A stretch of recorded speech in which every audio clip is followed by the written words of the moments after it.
Are you serious? Are you serious, folks? I want to get you up to speed. We've got some terrible, I don't know what's going on, but obviously the train derailment in New York City is horrific.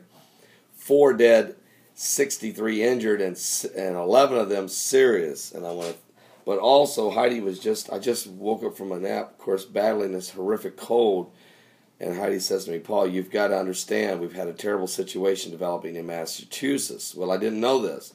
But slick road conditions have caused numerous accidents across central Massachusetts today on this December the 1st, 2013, including a 70-car pileup on I-290. This morning, there's been a 70-car pileup, including 3 tractor trailers, according to Trooper Dustin Fitch, and 11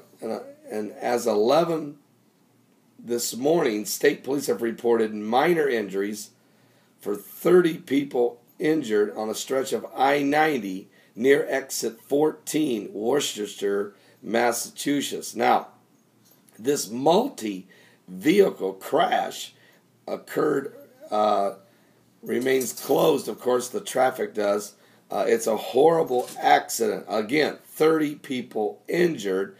No reports of fatalities, which is a miracle when the fact is you have 70 cars. I said 70-car pileup in Massachusetts. Now, while that's going on today, the train derailment in New York and the 70-car pileup in Massachusetts, Black Friday, we had some significant things also.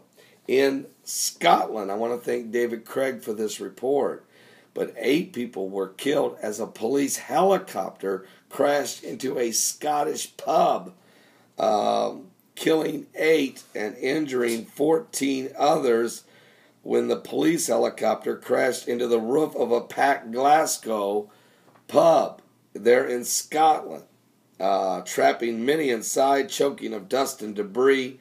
Witness said the helicopter dropped from the sky like a stone into this busy pub in Scotland. Friday night, there was more than 100 people crammed inside, like I said, listening to live music and drinking and what have you. Well, these 8 people are dead.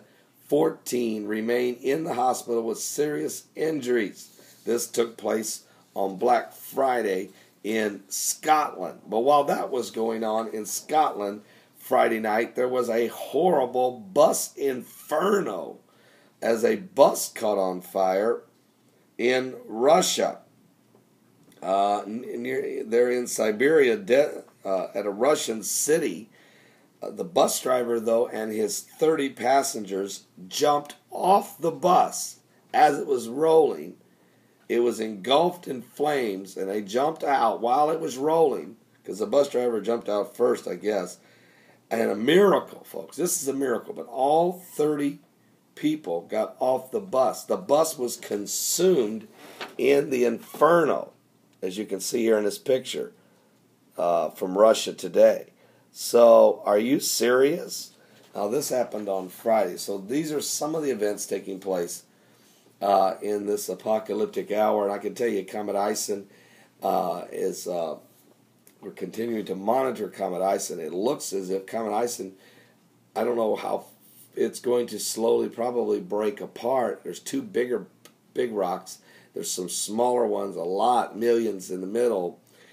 They may slowly break apart. I'm going to get a scientific response from Jesse Waltman soon to give you an update on it, hopefully before our 7 o'clock show tonight. Now, I can say this, but it doesn't change one thing when it comes to the debris trail. We are going to planet Earth. We will go through the debris trail of Comet Ison in mid-January, somewhere between January 12th and January 19th.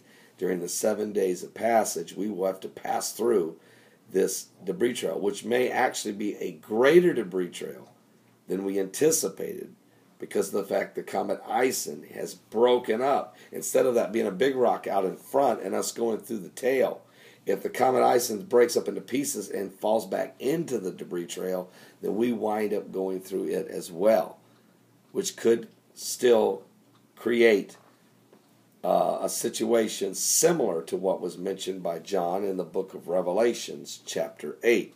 I'm not saying it's going to be a Revelation 8 moment, but certainly the conditions are similar if the Earth encounters too many asteroids and meteorites during mid-January. Also, my question is, will we still see the spectacular light show that we were hoping to see in December, or will that fade away and we just wait on the debris trail?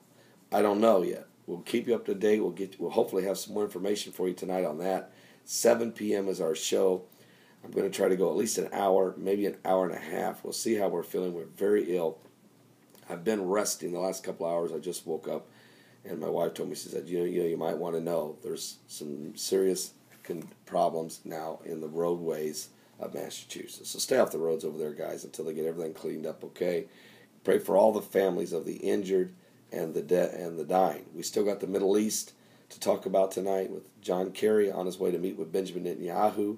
The war in Damascus rages on, and there's many other things taking place around the world. The Bible told us to let not your heart be troubled. For if you believe in God, Jesus said, believe also in me. For in my Father's house are many mansions. If it were not so, I would have told you. I'm going to go and prepare a place for you, and if I go, I shall come again and receive you unto myself, that where I am, there ye may be also. So that is still our ultimate destiny, is the return of Christ to come get the bride and for us to meet in that beautiful mansion, glorious heaven in the sky. God bless all of you. I'll be right back. Give your life to Jesus Christ. Give your life to Jesus Christ.